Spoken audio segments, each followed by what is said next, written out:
Allahu naxariistay marxuun Maxamuud Ladiif Cismaan ayaa ku geeriyooday xabsi ku yaala magaalada Badhan oo ay ku xidheen ciidamo taabacsan maamulka Puntland kadib markii uu faras magaalaha la dhex maray calanka Somaliland.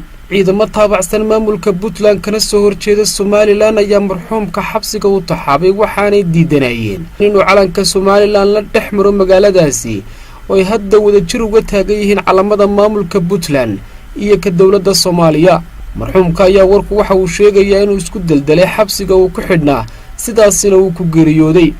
xadhiga marxuumka oo ku beegnaa shalay ayaa saaka waxa la arkay isagoo qolka uu ku jiray isku dhex daldalay sidaasina ay naftu kaga baxday. Badhan oo ku taala gudaha Somaliland isla markaasina ka tirsan gobolka Sanaag ayaa toddobaadkan waxa socdaal ku yimid madaxweynaha maamulka Puntland Cabdiweli Cali Gaas waxaana uu xadhiga ka jaray mashaariic ay xukuumaddiisu halkaasi ka hirgelisay.